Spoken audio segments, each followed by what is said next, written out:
And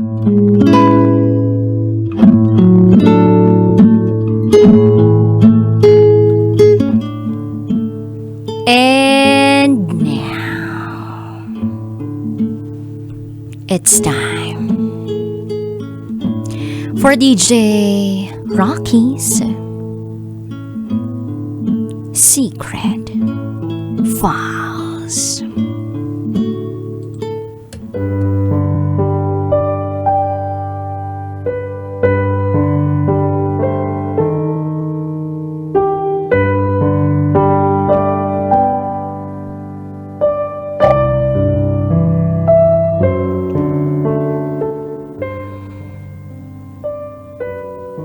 Gagawa ka ng paraan na hindi maranasan ng mga mas bata sa'yo ang hirap na naranasan mo dati.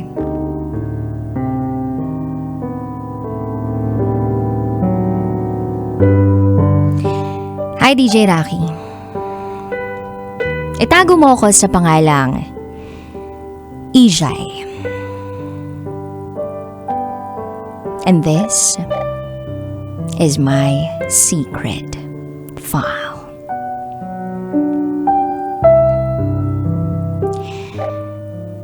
I'm 31 years old. At pakiramdam ko, magiging isa akong matandang dalaga. Well, year 2014 pa ang last serious relationship ko. Wala talaga eh. Although may stable akong trabaho for almost 7 years na rin sa isang malaking company. Ambivert akong tao. Masaya pag may kasama pero very comfortable din pag mag-isa.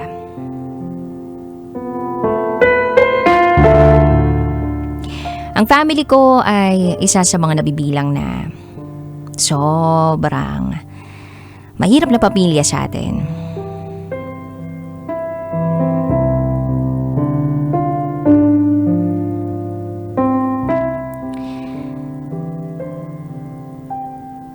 Naalala ko pa ang kwento sa akin ng mga magulang ko. Parehas silang nag-aaral, sina mama at papa, nung magkakilala sila. Parehas silang halos bagong salta sa Maynila. Na-introduce sila sa isa't isa dahil sa tita ko na bunsong kapatid ni papa. Magka-dorm noon sina mama at ang tita ko. Same din ang pinapasukang trabaho sa isang patahian sa Marikina. Hanggang sa isang araw, bumisita si Papa sa dorm ng tita ko. Which,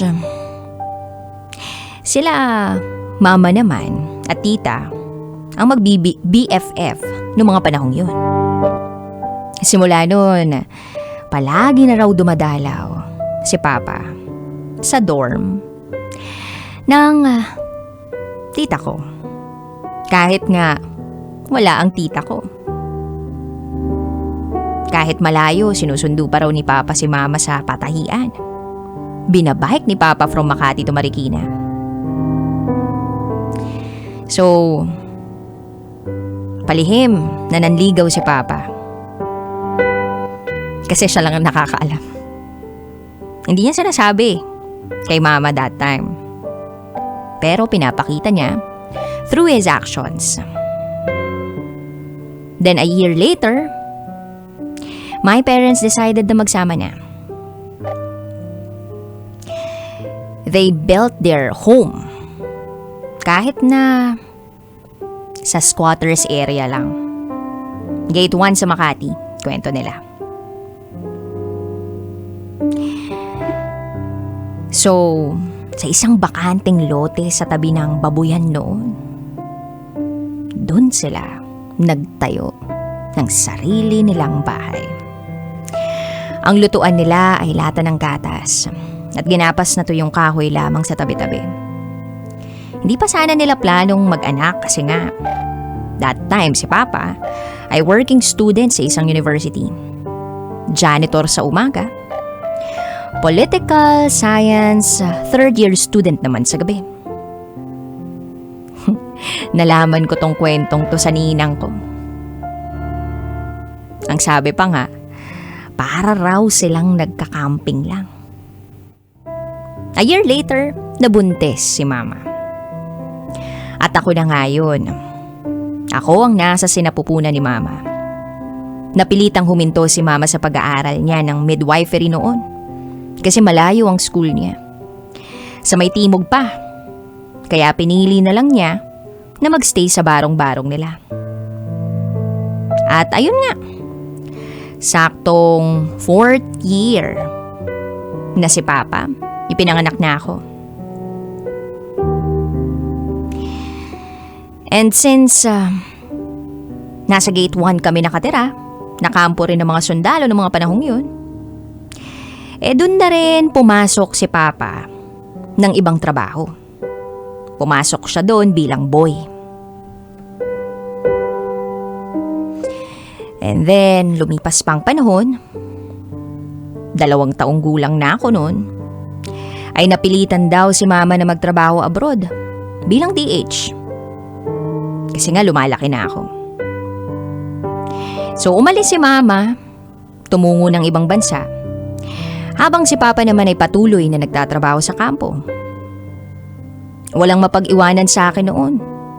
Kaya ang ginawa ni Papa, sinasama niya ako sa kampo.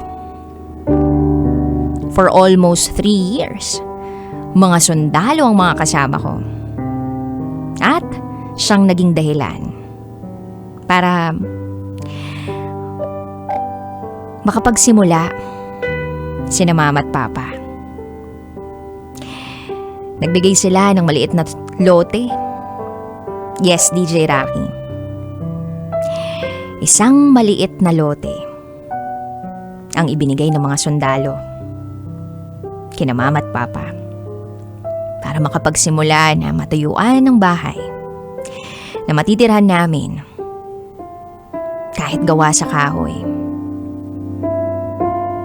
At hindi na naging boy si Papa nun. Ginawa na siyang tagapag-alaga ng mga manok na panabong ng mga sundalo.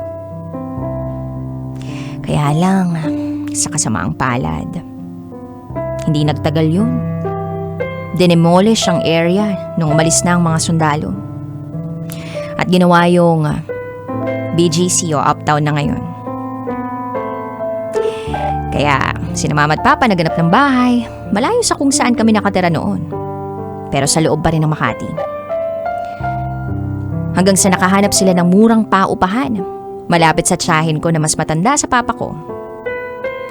Nakahanap din ng maayos-ayos na trabaho si Papa sa isang construction company. At si Mama naman, hindi na bumalik ng abroad. Hanggang sa nasundan na rin ako. Sakto, after 1 year, ay nag-aral na ako ng kinder. At masasabi ko na isa sa mga hindi ko makakalimutang ganap ng buhay namin kahit bata pa ako, ay yung malapit na ang graduation ko. Akit ako ng stage para dikitan ng ribbon. Hindi pa kasi uso yung medal nun eh. Dahil nga mahirap lang kami, hindi pa sumasahod si Papa. Sinubukan ni Mama na manghiram ng 20 para makabili lang ng medyas na gusto ko. Kasama niya akong nanghihiram noon. Uso pa yung medyas na matataas, yung may paraffol. Never pa kasi ako nagkaroon ng ganun. Pero yung mga nilapitan ni Mama walang maipahiram. Kaya ang last option namin ay sa tiyahin ko. Sa tiyahin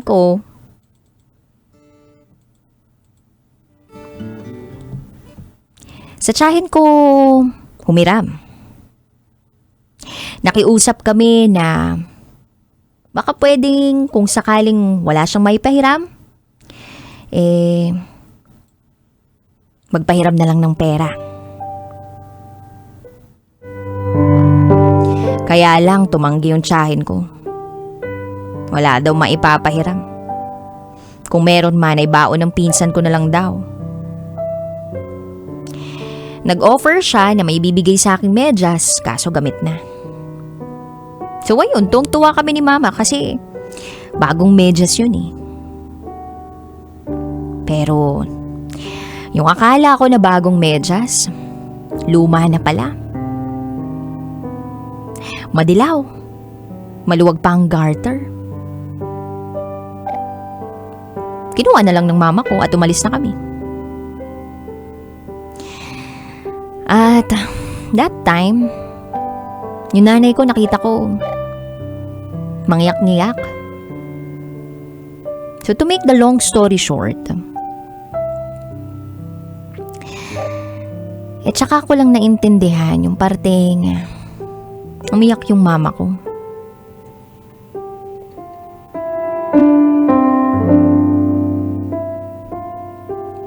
Dahil siguro sa kawalan ng pera. Dahil sa hirap ng buhay. At dahil sa gusto niya lang maibigay yung best para sa akin, sa amin. Lumipas pa ang panahon, mag 20 years old na ako.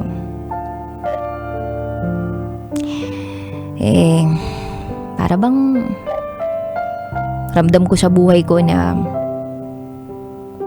napapagod ako. Kaya that time, parang wala nang direksyon yung buhay ko. That time, ayaw na rin magtrabaho ng tatay ko. At yung nanay ko naman, todo kayod. Tumatanggap ng labahan para lang may pangkain kami. Siguro paunti-unti. Habang nakikita ko yung paghihirap talaga ng buhay namin, narealize ko na kailangan ko magtapos. Kaya lang, wala eh. Wala talaga kaming pera. Yung tatay ko suko na eh. Pero ako, hindi pa. May malapit na private school sa amin at doon sinubukan kong mag-enroll. Kahit wala akong hilig sa computer, kumuha ako ng kursong alanganin sa akin. Computer programming. Grabe struggles ko sa simula dahil wala nga akong kaalam-alam sa technical o kahit sa basic computer. Alam ko lang ang maglaro ng Counter-Strike at FB. Pero may isang taong sumuporta at nagturo sa akin. Si Steven. Na kalaunay naging nobyo ko. Nag-aaral din siya sa isang university. At BS Computer Science ang kinukuhang kurso. Kaya sa kalagitnaan, naka-cope up na rin ako sa pinasok kong kurso. Kaya lang ang major problem ko ay yung pang tuition ko. 10,000 kada buwan. Sabi ko, saan kaya ako kukuha nun? Wala namang may trabaho sa amin. Yung kapatid ko nag-aaral din ng high school. Yung kapatid kong bunso nag-start na rin mag-aral.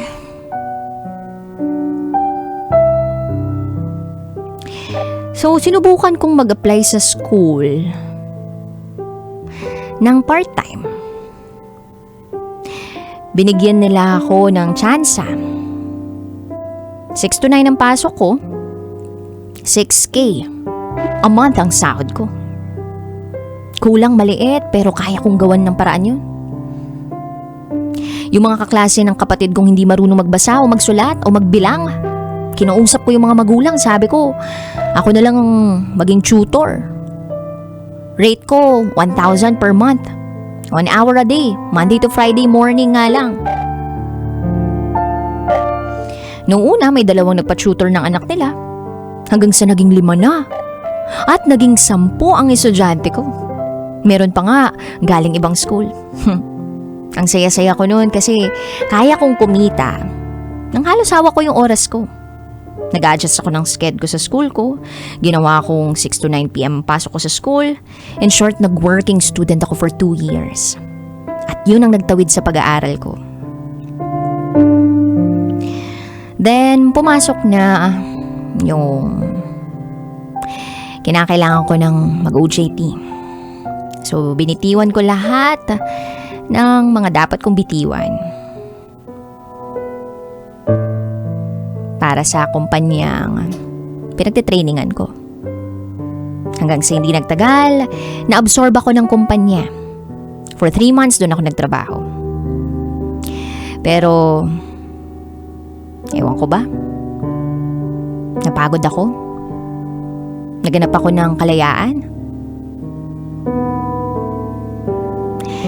Maraming mga bayarin bago ako graduate. Sinubukan kong lumapit sa mga kamag-anak namin pero wala akong mahiraman kasi medyo malaki nga at biglaan yung paglapit ko sa kanila. At dahil eager akong makagraduate at ipagpatuloy pa yung kurso ko hanggang 4th year,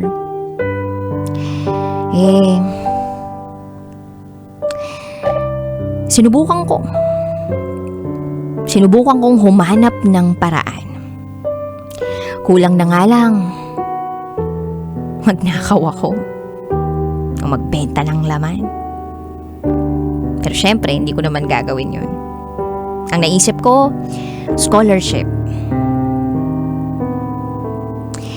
Hanggang sa, ayun, meron akong nakuwang ibang trabaho. Nakaka-stress, pero kakayanin ko yun. I did everything that I can.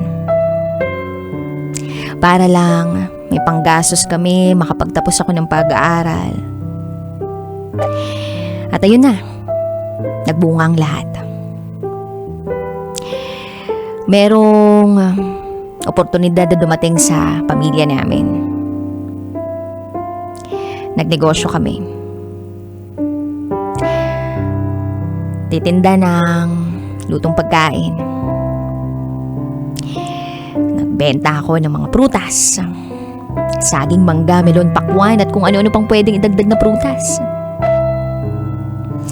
Then year 2015, nagbenta naman ako ng turon, banana Q, kamote Q.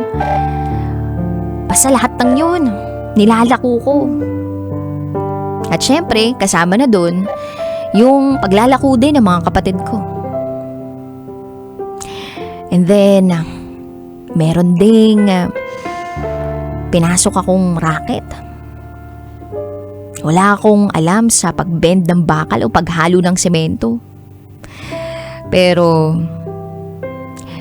ayun, dahil gusto ko mag-work sa isang kumpanya, yung benta ko sa paglalako, ang inipon ko pang requirements ko at pang print ng resume. Hindi ko ginagalaw yung benta sa kainan namin kasi nire-redo ko yun pag kailangan sa bahay. Sinubukan ko mag-apply dun sa warehouse na nilalakuan ko tuwing hapon. Kahit sobrang itim ko noon, walang damit na formal, sinuong ko ang reception area, pinasa ko ang resume ko. Tinanong ako kung ano yung ina-applyan ko. Sabi ko IT. Then ayun, tinawagan ako. At unti-unti, natutupad ko ang mga pangarap ko. Until I became an office and billing specialist. At sa ngayon, yung mga bagay na gusto kong mahangad ay meron na ako ngayon. Nakakamtan ko na ngayon. Dahil sa sipag, tiyaga at disiplinang meron ako. Kaya sa lahat ng mga nakikinig ngayon, matutong magtiwala sa sarili at magtiwala sa Diyos. Hanggang dito na lang po. Muli, ako si Ijay at ito ang aking secret vow.